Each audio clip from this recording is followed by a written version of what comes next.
Already started some That of it, bit but us. what is it? There's 2 types of it. Okay, so we have two types currently. And it's dealing with it's basically dealing with insulin, whether it's your body can produce insulin or whether the cell can recognize the insulin. Okay. I'm going to skip around just a little bit.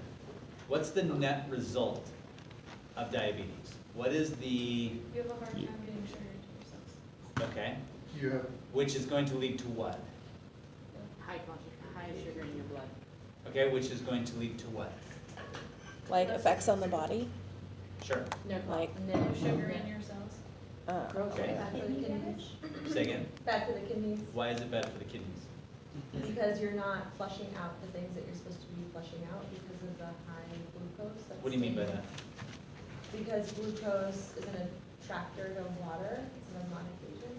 Okay. And so the water, which contains a lot of the toxins that the kidneys are supposed to filter out, then stays in the body. Okay. What else? you're making them work harder too, because Makes what work harder? the kidneys work harder to, I don't understand that. What do you mean by that? well, with all the filtering, it's actually forced to filter even more of the sugars out of your system as well, because there's a lot more floating around in your bloodstream that's not being utilized and stored. Okay. Glucose is also a larger molecule, so it damages the filtration membrane in the nephrons. Okay. That's the end of my story. That sounds amazing. Please don't ask Well done. Others? Doesn't it break down the walls of the vasculature? I don't know, does it? I don't know. I guess that was more of a question than a statement. how do you have blue? Destin gave it to me. So I have a lot more blood, a lot more sugar in my blood. What does it mean? You're That sweet. sugar can't be used. That sugar, what do you mean that sugar? That sugar can't be used because it's not being taken into the skeletal muscles or stored or anything like that. Okay, Order circulation. say again. Order circulation. Why? Because your blood's thicker. Okay, so it makes my blood a little bit more viscous. Okay.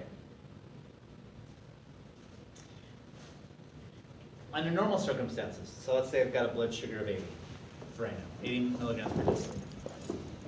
And that blood is going through the kidneys, okay? And the blood and the glucose is gonna go through the convoluted loops, and it's going through the process of filtration, right? What is the net absorption of glucose from the time that it enters our loops to the time that it exits? Could you repeat that one more time? So I've got blood with glucose, right? And as our blood is being filtered through the loops in the kidneys, there are chemicals that are being sent into the loop, right? Because our plasma and everything is going into the loop, right? Okay. Now we've got fluid in the loop. As it's traveling through the loops and going down through the loop of Henle and all going through all the looping system of the kidneys, some of those nutrients are reabsorbed. When we say reabsorbed, it means it's coming out of the loop and back into the bloodstream. Other chemicals or other things stay in the loop, and the end result is to go where? The urine. To the bladder. Okay, so some things that enter the loop get reabsorbed, and when we say reabsorbed, it means it goes back to the bloodstream, and some things stay and get peed out. Yes? My question for you is, as glucose is entered into those loops, what happens to it? If it's at Under a normal person, 100% reabsorbed, which means what? all of it is going back into the bloodstream. Okay, so I shouldn't be peeing any out, right? Okay. So what happens when my blood sugar is high? You'll get ketones, you'll get urine output, or You get What does glucose in ketones have to do with it? you'll have I blood wanna know what's sugar. happening to the glucose. The glucose is gonna stay in that filtrate because it's a solute. It's gonna pull water into it, and it's gonna pull more water out of your system, and you're gonna pee more, or it's gonna make more urine, and then you're gonna have to pee more. Okay, so when we have higher blood sugar levels, more of that blood sugar is going to stay in the loop and be processed through to urine, processed through to the bladder. Do we agree? Yes. And because it's a large molecule, and because it is a solid solute, it takes with it fluid. Therefore, we have less fluid being reabsorbed back into the bloodstream. Do we agree? So, two things happen there. One is that excess sugar in our bloodstream makes our blood more viscous, what Cody just said, right? But in addition to that, it's a solute. And the kidneys don't have the ability to reabsorb that much of it. So a lot of it stays in the loop, and with it, we're getting rid of it along with the fluid that's going with it. So they become what? Dehydrated. Dehydrated. Does that make sense? So the key problems with diabetes, some of the key problems, is the dehydration that comes from the fact that sugar is pulling all that fluid out. Does that make sense? Right? So diabetes is it's an insulin problem in some fashion, but the key organ that takes the blunt of diabetes is what organ? Kidneys. The kidneys take the blunt of it. Does that make sense? Because the kidneys are the ones that are processing that sugar. Isn't that why we get diabetic neuropathies? Because the sugar that's left in excess in the extremities is pulling all the extracellular fluid away and basically causing the neuropathy of the Okay. extremities? So that's part of it. So part of the problem with diabetics getting neuropathies is that the blood's thicker, you have a harder time getting nutrients to those cells, and you have some damage to those cells, sensory cells, for example. Okay? That's part of the problem. In addition to that, that excess sugar actually plays a role in disrupting leukocytes. So those leukocytes aren't available to actually heal areas, to cause an immune response to areas that need it. So we have detriments in that case as well.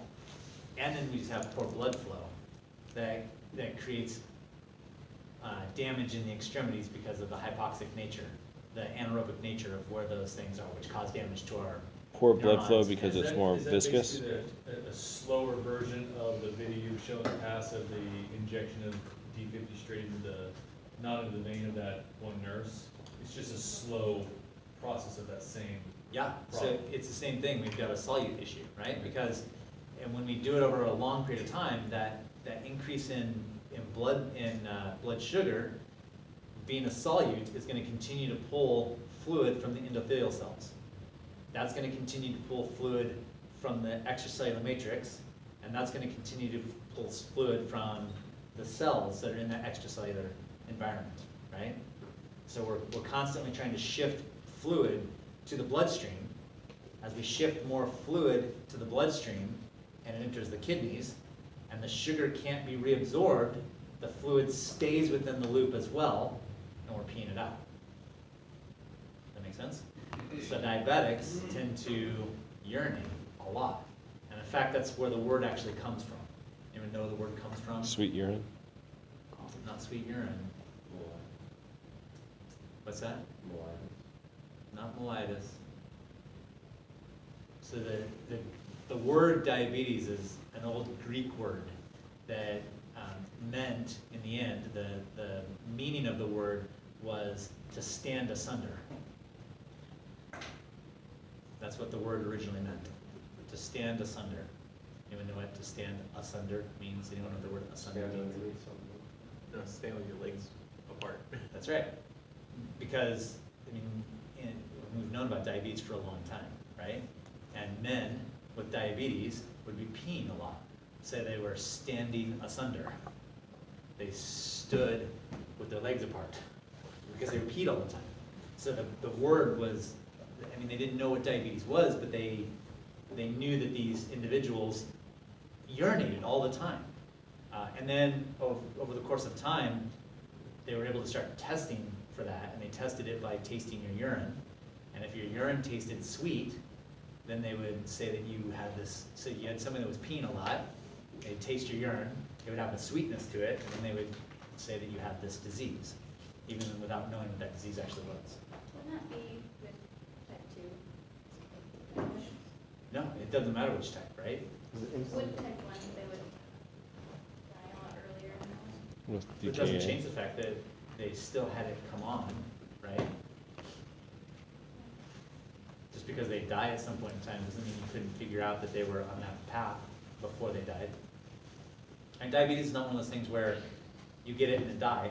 You get it and then you build blood sugar over the course of time, and then you have a problem with regulating it. And then what's the thing that kills you in diabetes? If someone's gonna die of diabetes, what do they die from? Kidney failure, right? And I think this is an important thing for you to take away from here. When we talk about diabetes, we rope it into and discuss hypoglycemia as the medical condition we're trying to treat, right? But is hypoglycemia the problem of diabetes? What's the problem of diabetes? Too much sugar. Hyperglycemia, Yeah. right? The problem that we have and why we talk hypoglycemia in the context of diabetes is because our diabetics, in their efforts to try to reduce blood sugar levels, are taking insulin, right? And as they take insulin, if they overdose on the insulin, then it drops them quickly on the hypoglycemic side, right? And hypoglycemia has more immediate effects than hyperglycemia. It has immediate effects because it affects what quickly? The brain. Stores all blood sugar. Does that make sense? All goes too fast. So when you have hypoglycemia, it affects the brain very quickly, which is why it's so immediately life-threatening.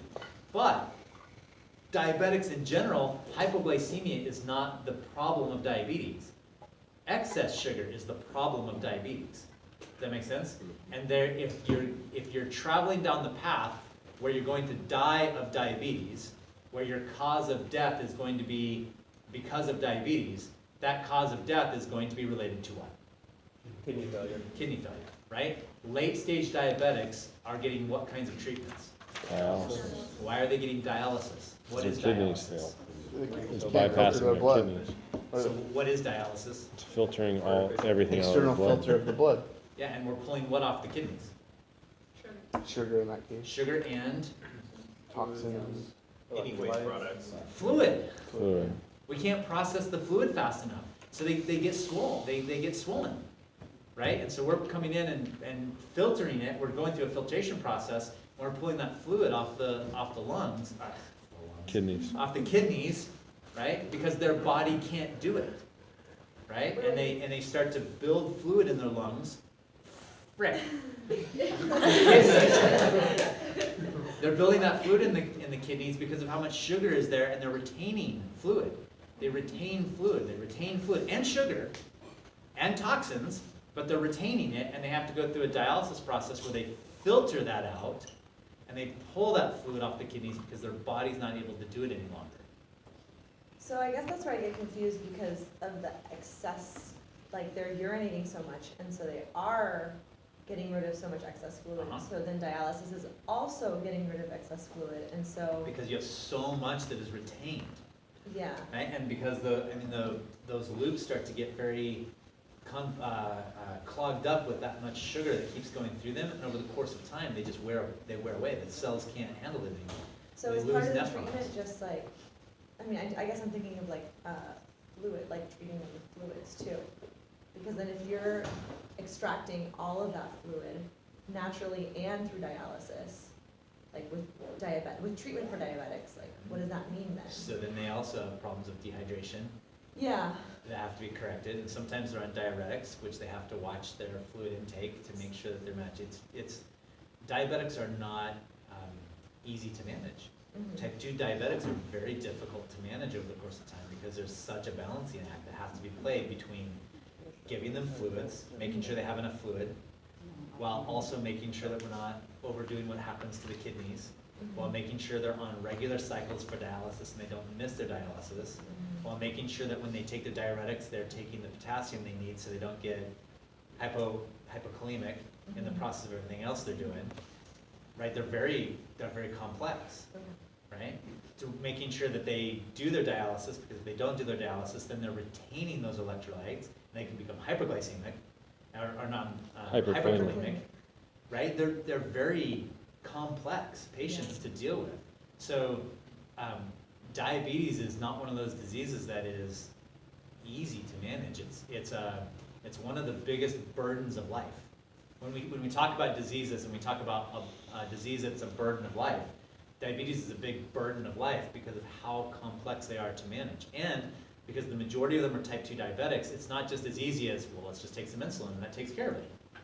Because they can't, because it's not that they're not producing enough insulin, that is part of it, but they're also what? What do we call that? Insulin Yeah, they're resistance. insulin resistant, which means the Bless insulin you. they do have isn't as efficient. So it's not just a situation where we can go, oh, they don't have this hormone, let's just give them this hormone and it fixes everything. It's complex.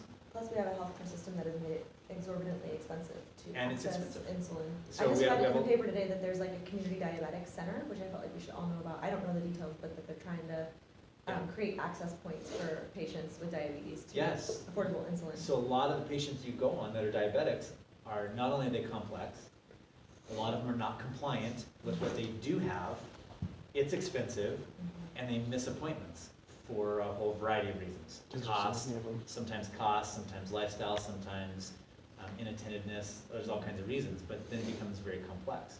Then you add to that what Chandler was talking about, where they get these neuropathies, right? And now you have situations where they get wounds, now they have infections that start to come that complicate their blood flow even more because they're becoming marginally septic, or it leads all the way to sepsis, or it leads to gangrene setting in appendages that they didn't even know they had, because part of the neuropathy they have is that they lose the ability for those sensory neurons to actually feel the pain in those areas. So they don't even know sometimes that they have wounds or bed sores because they're spending a great deal of time in a sedentary environment, right? And as you spend that time in a sedentary environment, when you're sitting there watching Harry Potter, right?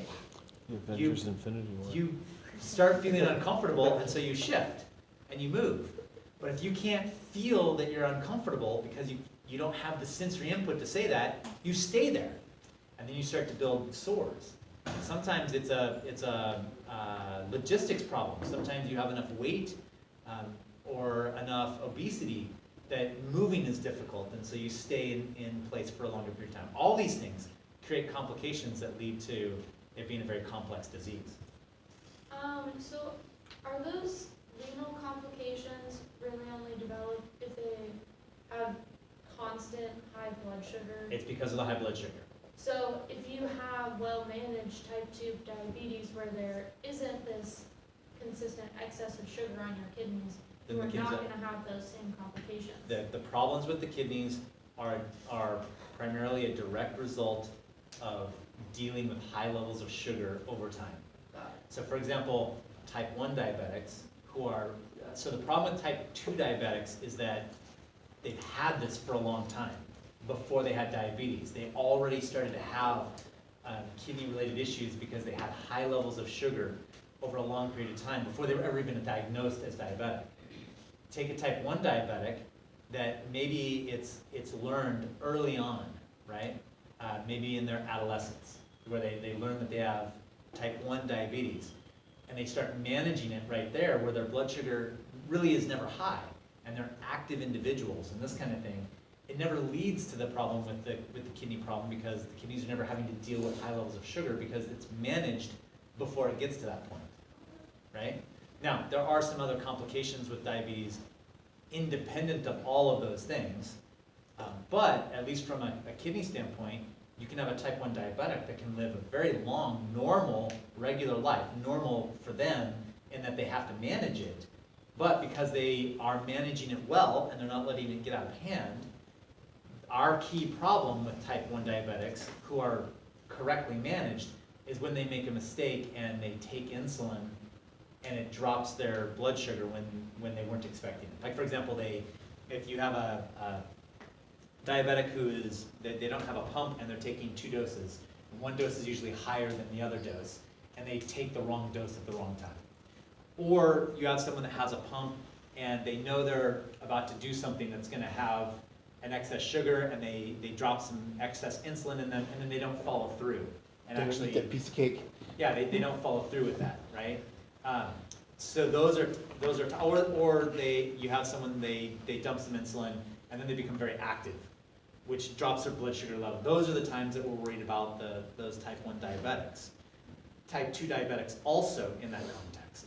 But those type 1 diabetics that are well managed, that make those mistakes sometimes, don't lead to kidney-related problems because they're getting to that point where that blood sugar is so high that the kidneys have to filter all that sugar, right? And they don't have problems with blood being so viscous, right? Because it doesn't lead to a blood sugar problem because they've caught it and they're treating it on a regular basis for the most part. Does that make sense? So by far, the most complicated patients that we deal with in this context are our type 2 diabetics who had a lifestyle that led them to type 2 diabetes in the first place, and then partially they don't want to make those lifestyle changes they need to, and partially because they're complex to begin with. So self-management, diabetic self-management has to be pretty high. They have to be really diligent, and a lot of people just aren't willing to be diligent like that, right? So we have, give or take, 20 million people in the United States, give or take, with diabetes right now. What's the population? So our population is around 350 million, give or take, somewhere in that 380 million. So we have give or take 20 to 25 million people that are diabetic. We have another 45 million or so that have a separate diagnosis of prediabetes. Prediabetes are individuals that have high blood sugar and or high blood pressure, but it hasn't come into full-blown diabetes yet. It's its own classification. Prediabetes is its own classification. And those prediabetics are absolutely destined to become diabetic. So if you look at that, right, we have around, give or take, 90 million people in the United States that are either diabetic or pre-diabetic right now. That means they're either obese or have high blood pressure or full-blown diabetes altogether, pre-diabetic or diabetic, right?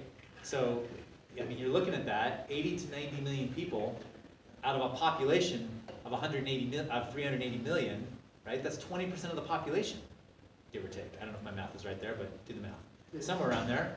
It's right around 20% of the population. That's 1 in 5 people. 1 in 5 people in the United States are either diabetic or pre-diabetic, right? That's a lot. Who in here? That's a lot, right? And it's the 7th leading cause of death right now. Alzheimer's just capped it and is the 6th leading cause of death now. But it's a leading cause of death. It's in the top 10 leading causes of death. And 1 in 3 of those die of cardiovascular disease. So 1 in 3 diabetics who die of cardiovascular disease. So it's the 7th leading cause of death when 1/3 of them die of cardiovascular disease. So it's in a whole different category, right? If we pull out the diabetics that died of cardiovascular disease and put them back into the diabetic mix, that's going to take the cause of death of diabetes and just move it up, right? So diabetes has a huge role in the context of healthcare. Why does high blood pressure lead you to risk for pre-diabetic or diabetes? So the high blood pressure part of it comes, the primary reasons for why you're becoming high blood pressure has to do with cholesterol, has to do with plaque buildup, which is directly related to metabolic syndromes that come from what's leading towards diabetes.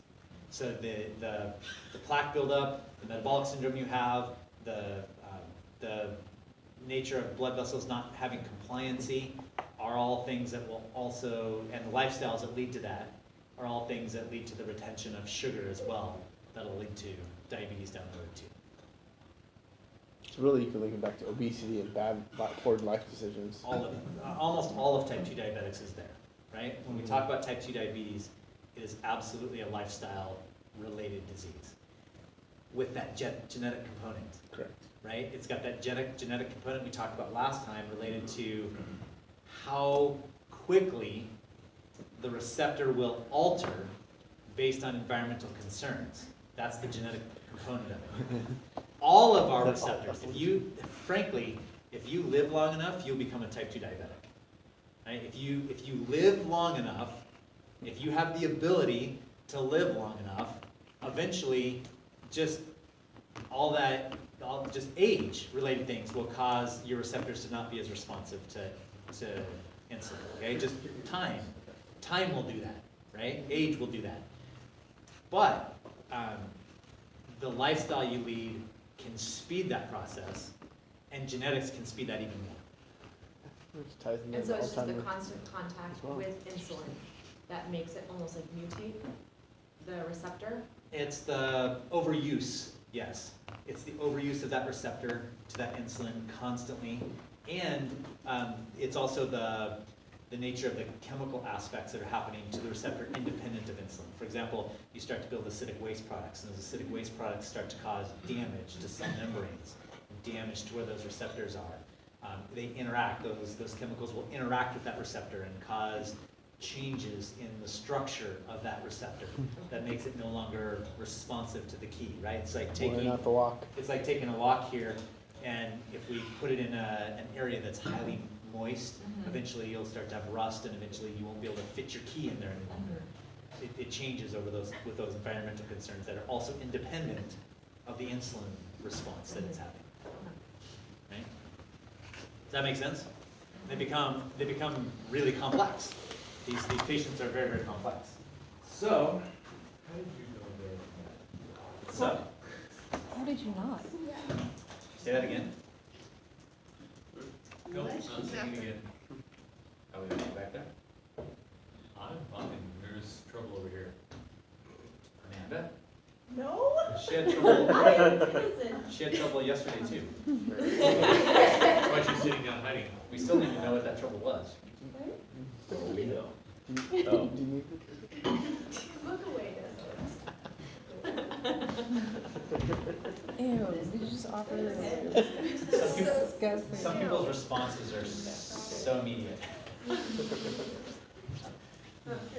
They just wear facial features, right? Amanda, Janae, Lindsay, they all just respond so fast. just start sweating. I sweat. I like Dustin, to- who I like to call it had to just take his honesty. sweatshirt off.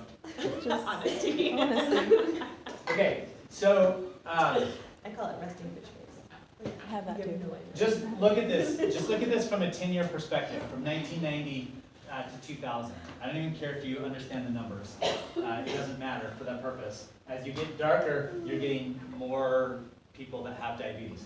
Look what we had in 1990 in terms of the numbers of people that had diabetes as it grew into 2000, just in that 10-year window of time, right?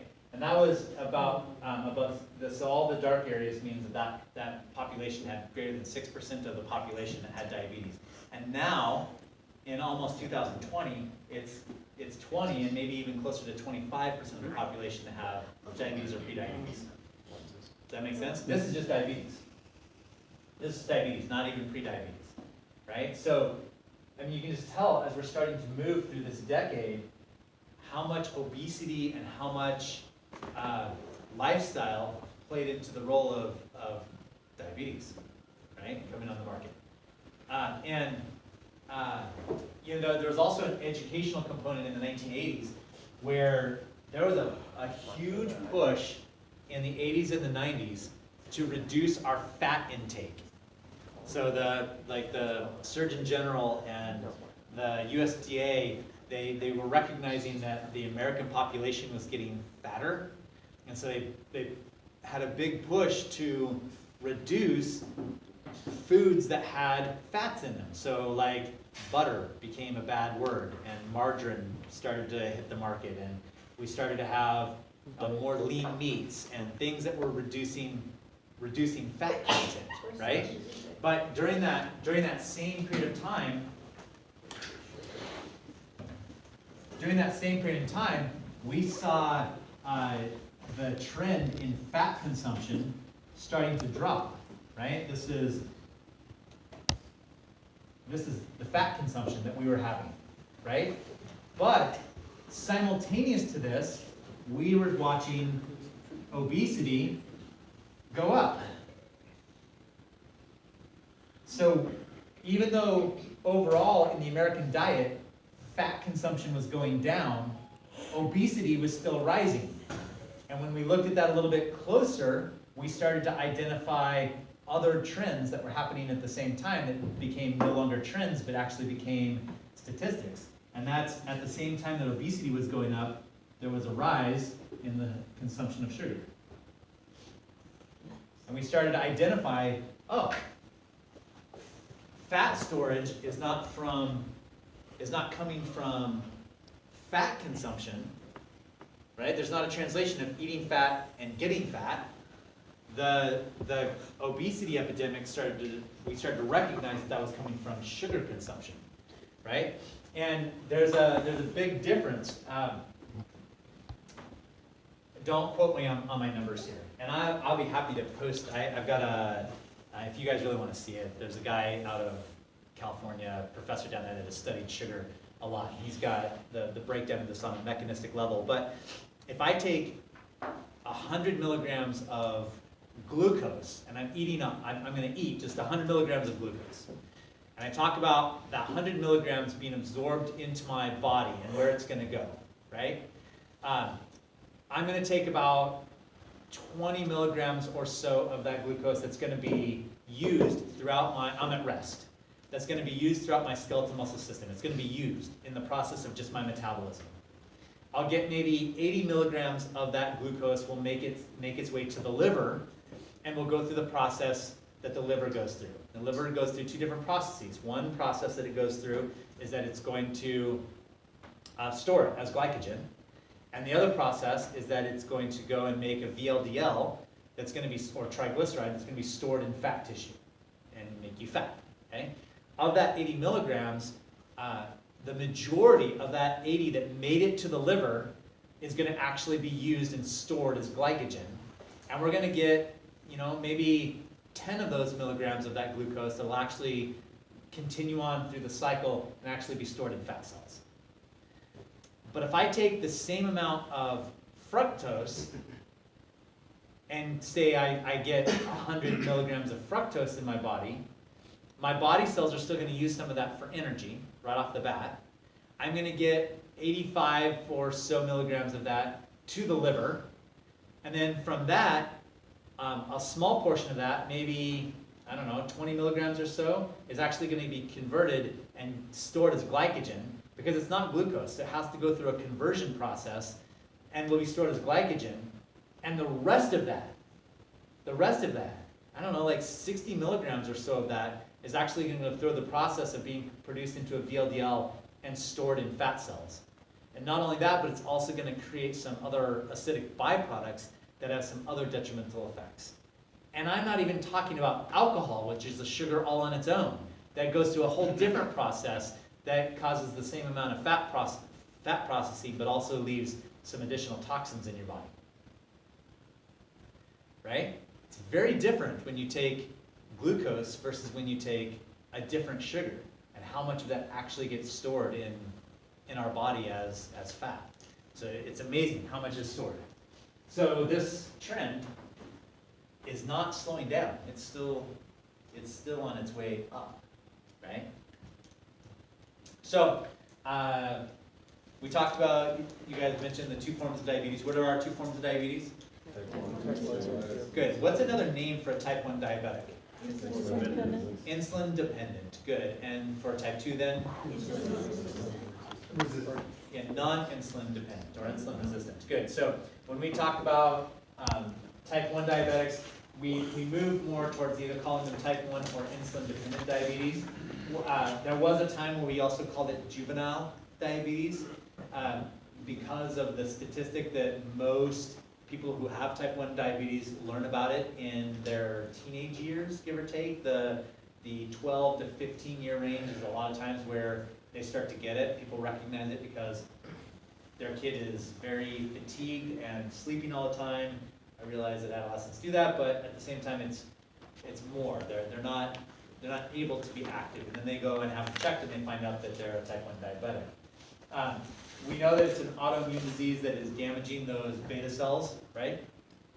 It damages the beta cells. It destroys those pancreatic ducts that are created, or those pancreatic beta cells in the islets of Langerhans, and because of that, they no longer are secreting insulin because they don't have the cell that creates the insulin to begin with. Because they don't have those cells, they're just not producing insulin, and because of that, we have to provide them that insulin. It does not have a huge genetic component. It's a smaller genetic component, and when we do have a genetic component, it's usually father to son, is usually the genetic part of type 1 diabetes. It's a small case, right? 10 to 15%. Most of the time it comes on before the age of 30, and even more than that, it comes on in your juvenile years, which is why it used to be called juvenile onset. The type 2 then was the one we call non-insulin dependent diabetes. Diabetes mellitus, right? Or diabetes mellitus, I don't care which way you say that. To not be confused with diabetes insipidus, which is a different form of diabetes. We'll discuss diabetes insipidus in a different class when we talk about some endocrine problems, but keep that in mind, right? You can imagine that diabetes insipidus is going to cause what? They have nothing to do with each other. I don't know what the words mean. We have already talked about the meaning of diabetes. What's that? Okay, so it's gonna be a fluid problem, Oh, right? Because that's what diabetes is a Got fluid it. problem. Okay, good. Okay, so with type 2 diabetes, our concern again is with what we call insulin resistance. And I want you to catch on to that phrase, insulin resistance. That's what the problem is with type 2 diabetics. They become insulin resistant. The most common thing that it's associated with is sedentary lifestyle and obesity. Those are huge. The genetic predisposition is much higher in type 2 diabetes. So if you, for example, have diabetes in your family, mom, dad, brother, sister, aunt, uncle, grandma, grandpa, if you have diabetes in your family, you should be more diligent about your lifestyle choices because you are genetically predisposed to type 2 diabetes to begin with, right? So just keep that in mind. If that's in your family, and certainly in your patients' families, and your family's families, those are things that you should be considering. With the increased prevalence of type 2 diabetes, does that mean that we're also changing genetics? So there is a potential component where over the course of time, yeah, that starts to occur, right? When you go through when we talk about evolution, it takes, it doesn't take hundreds of years, it takes literally thousands and thousands and thousands of years. But some of these components go just a little bit faster, and you do start to change some of those genetic components more quickly. Where's gestational diabetes fit up in here? It doesn't, exactly. So with gestational diabetes, gestational diabetes, because of the hormonal and massive changes that a woman goes through when she's pregnant, sometimes you'll have a woman that does not process sugar properly and becomes transiently diabetic. There's usually some complications that are related to it as well, that led to her being predisposed to potentially having gestational diabetes. A lot of women know they'll have that gestational diabetes when they're pregnant, and as soon as they're done being pregnant, it doesn't mean that they will continue being diabetic. Sometimes they do. Sometimes they get gestational diabetes, and then it becomes diabetes when it's all said and done. Is it type 2 or type 1? Usually a type 2, but at the same time, that doesn't always happen. In fact, it often should become have gestational diabetes And then after the baby's born and her body is re-regulated, she'll actually become normal again and not continue to be diabetic And that's type 2 while present. while present. So it's just Yeah, she's insulin insulin resistant, resistance. she's insulin resistant while present, Okay. or mild insulin resistance. Does that increase your blood pressure Yes, and dispose you to eclampsia? yes. Yeah, and a lot of times those things come together, so predispositions for preeclampsia sometimes precipitate the gestational diabetes as well. Preeclampsia, we haven't talked about the yet, preeclampsia is related to the blood vessel array in the placenta itself that leads mom to be preeclamptic, to have high blood pressure.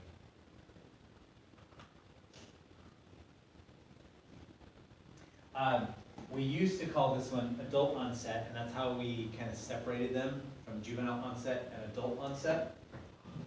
But on the adult onset side, it's not that type 1 changed where older individuals are becoming more type 1 diabetics. It's the type 2 that changed where younger individuals are becoming more type 2 diabetics. So we're starting to find reasonably advanced cardiovascular disease in kids as young as 8 years old now because of the obesity trend in kids. And so what that means is that younger and younger individuals are starting to become type 2 diabetics. Because of that, we no longer really want to use juvenile and adult onset as a moniker to separate those two. Because now we start getting a lot of kids. There's not a lot. There are more kids now and people in their younger adult years that are becoming type 2 diabetics than previously. It used to be that we thought that, or not thought, it used to be that type 1 diabetics, it came on early on, and certainly before 30 years old. And type 2 diabetics, we rarely saw until after they were in their 40s, where we actually started seeing come on. Now we start seeing that coming on younger and younger and younger, so, because of lifestyles. If there's that younger population that has type 2 diabetes, if they change lifestyle, can they get out of type 2 diabetes? So anyone who's pre-diabetic has the ability to do something fairly drastically with lifestyle to try to prevent diabetes from setting on, right? And even diabetes itself, if you manage it quickly enough, you have a pretty good chance of limiting its effects and having a pretty decent life, right? But realize that because it's a lifestyle-related disease, some of the lifestyle changes that have to be made are pretty significant, right? So I don't mean anything by this. So nobody in this room take it the wrong way, right? But just imagine how hard it was to do the challenge that I put up there, right? With people giving you Dr. Peppers randomly. Exactly, right? That's not a judgment. There's nothing that we talked about that wasn't like a good thing to do in terms of diet and that kind of stuff. But it's difficult to do that. Our life makes it difficult, our desires makes it difficult. Sometimes just living can make that difficult to do. Now take somebody who has had a certain lifestyle for a long life, right? I mean, they've had 40 years of living a certain way their whole life, and now we're introducing something that is pretty drastic on there.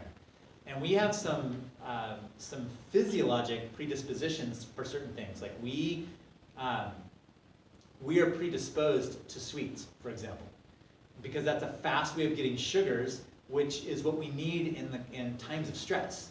I'm not saying that you should eat sugar in times of stress. But when we've got a saber-toothed tiger after us, we're burning sugar like crazy, and so we have that craving for that sugar, right? And then we have problems with diabetes where we've broken down our liver stores of sugar, right? Because you aren't using the sugar in your blood. So therefore, cells start to break down fats instead of sugars in their process of trying to have energy. There's a signaling process that happens within that construct to the liver and to the hypothalamus that recognizes, because of this buildup of acids and this use of fat, that we are not actually getting enough sugar, even though their blood sugar is very high. And it causes them to physiologically, through the hypothalamus, be hungry. And so they're eating more. So not only are they having to break a lifestyle, but they're also having to break physiologic responses that have a desire to continue that lifestyle. That's difficult to do. That's pretty complex. Mad respect to those. And companies have a vested interest in maintaining us, in keeping that You lifestyle. bet. I And mean, so how- food scientists actually change molecules of fat, sugar, and salt so that it is more addictive. Yeah, absolutely. McDonald's for years would sprinkle their French fries with beef juice because our desire for that particular taste was much, much higher. Same thing with salts, right? So it's very difficult, especially in developed countries, where we're integrated and just bombarded with advertisements and frankly, if you want to put it right down to it, eating healthy is expensive. Eating at McDonald's is not. Coke is cheaper Right. than milk. It is. When you can go and get big giant drinks, right, for almost nothing with free refills all the time, and it's filling and it gives you the necessary energy for that moment in time, it's really difficult to go and eat a carrot. And you add all that together and it makes it very difficult, right? So the prevalence of type 2 diabetes is pretty clear.